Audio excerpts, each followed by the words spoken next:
Yo kanca, ayo padha sinau. Sinau basa Jawa ana ing dina iki. Basa Jawa piwulang kang nyenengake. Bisa maca nulis aksara uga unggah-ungguh basa. Cah ayu, cah bagus, gatekno kandhane guru. Aja padha sembrono mundhak padha ora bisa. Ayo padha lenggah sing tata, mugya padha bagya mulya. Siswa-siswi, ayo sinau. Assalamualaikum warahmatullahi wabarakatuh. Sugeng para siswa. Ketemu maneh ana ing pasinaon basa Jawa.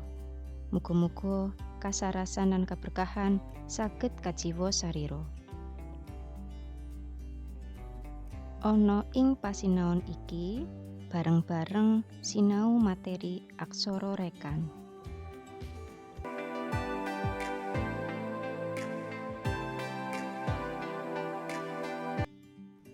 Kompetensi dasar 4.5 Membaca dan menulis tembang macapat gambuh menggunakan huruf Jawa. Indikator pencapaian kompetensi 4.5.1 Membaca kalimat menggunakan huruf Jawa yang mengandung aksara rekan. 4.5.2 Membaca bait tembang macapat gambuh menggunakan huruf Jawa yang mengandung aksara rekan.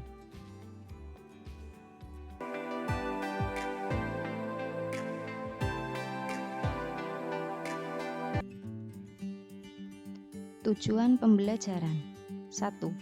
Peserta didik dapat membaca kalimat menggunakan huruf Jawa yang mengandung aksara rekan. 2. Peserta didik dapat membaca bait tembang macapat gambuh menggunakan huruf Jawa yang mengandung aksara rekan.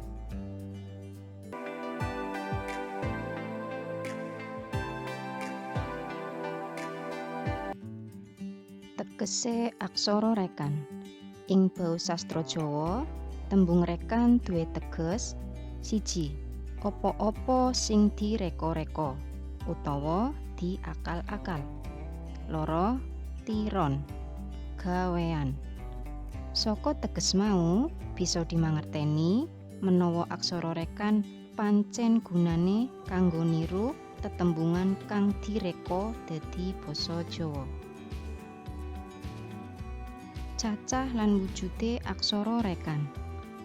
Cacahe aksara rekan ana 5, yaiku 1. Aksara Kha.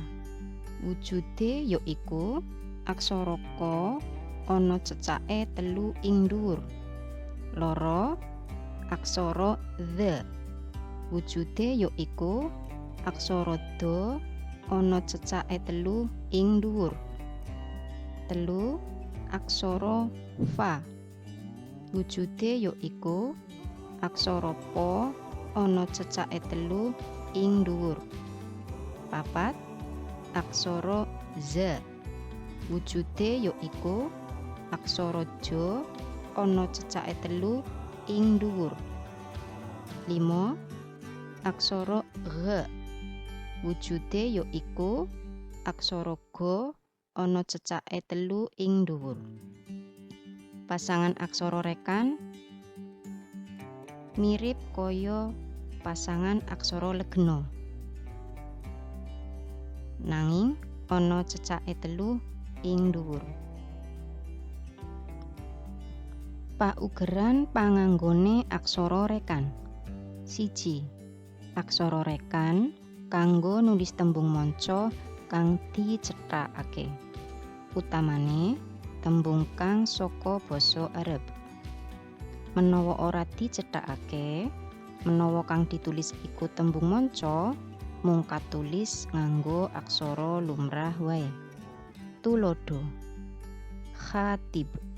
Menawa ora dicethakake, katib. Azan. Menawa ora dicethakake, adan. Faham. Menawa ora dicethakake, paham. Zakat menawa ora dicethakake jakat. Ghaib menawa ora dicethakake ghaib.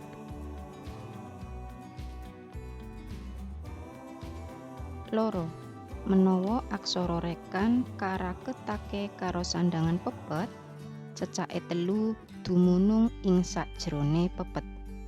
Tulodo, tembung khelud, aksara rekan kha dipepet, cecake ana ing sajrone pepet. Telu, menawa aksara rekan karaketake karo sandangan wulu, layar utawa cecak, cecake telu dumunung ing sisih kiwa. Sandangan wulu, layar utawa cecak ing sisih tengen. Tulodo, fitrah, aksara rekan fa diwenehi sandangan wulu, cecake telu ana ing sisih kiwa sandangan wulu. Fardu, aksara rekan fa diwenehi sandangan layar, cecake telu ana ing sisih kiwa sandangan layar. Fungsi, aksara rekan fa diwenehi sandangan suku lan cecak, cecake telu ana ing sisih kiwa sandangan cecak. Firman, aksara rekan fa diwenehi sandangan wulu lan layar, cecake telu ana ing sisih kiwa sandangan wulu lan layar. Dadi urutane cecak telu, sandangan wulu, banjur layar. Banjur kepiye carane maca ukara nggunakake aksara Jawa kang ngemot aksara rekan? Ayo padha disemak kanthi permati.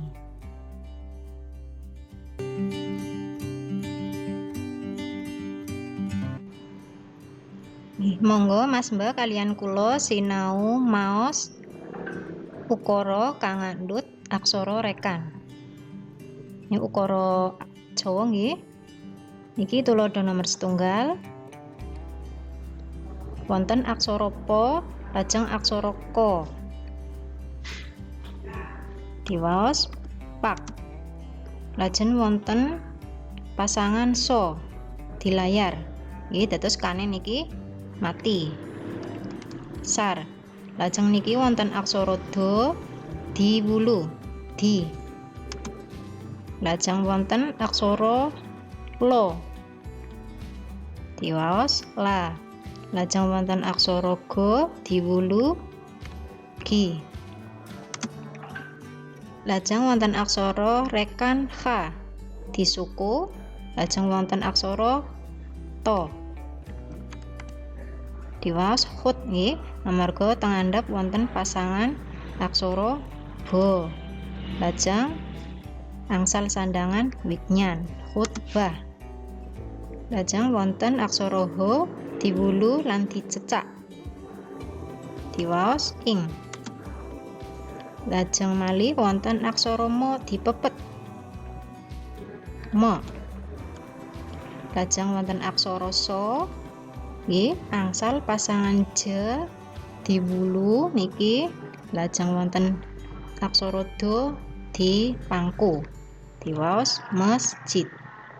Pak Sardi lagi khutbah ing masjid. Menika tulodo ukara ingkang nomor kalih. Menika wonten aksara rekan fa. Lajeng aksara ho di suku u. Lajeng aksara rekan z di wulu si. Aksara ko. Aksara ro di taling tarung. Diwaos karo. Lajeng wonten aksara rekan z. Lajeng aksara ko diwulu ki. Diwaos zaki. Lajeng wonten aksara sa niki diwulu si. aksara no, lajeng aksara ho disuku. Sinau nggih. Lajeng aksara bo.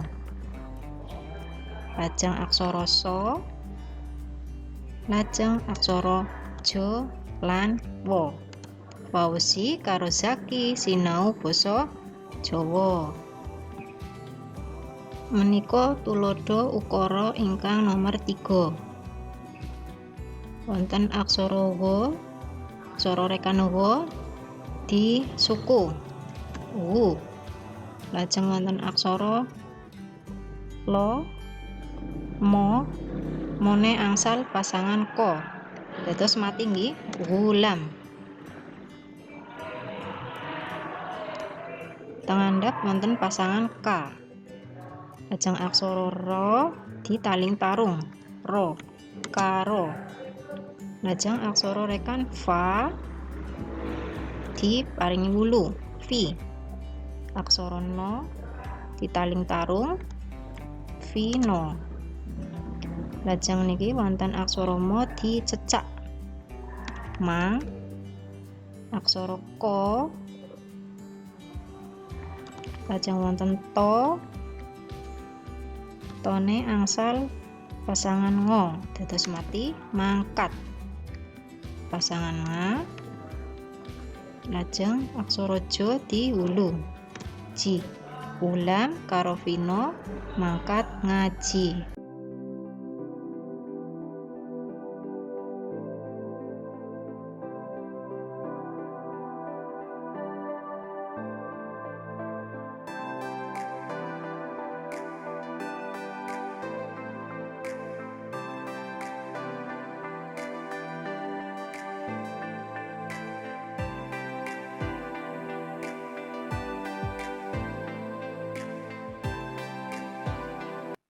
Carane maca pada tembang gambuh nggunakake aksara Jawa kang ngemot aksara rekan. Carane maca tembang gambuh nggunakake aksara Jawa kang ngemot aksara rekan meh padha karo carane maca ukara nggunakake aksara Jawa kang ngemot aksara rekan. Pada tembang gambuh iku wujude larik utawa ukara. Ing larik kapisan ana tandha wacan purwa pada. Iku kanggo miwiti tulisan aksara Jawa kang awujud tembang. Maca pat gambuh.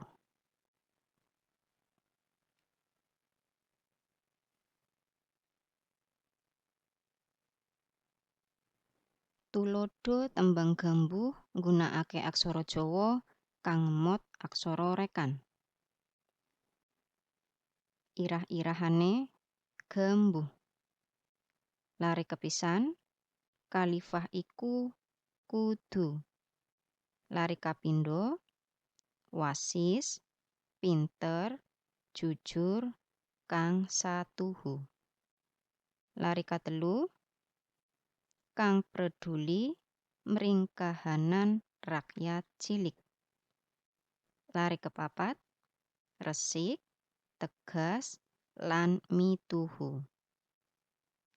Larik kelima, sayekti jiwa pangayom.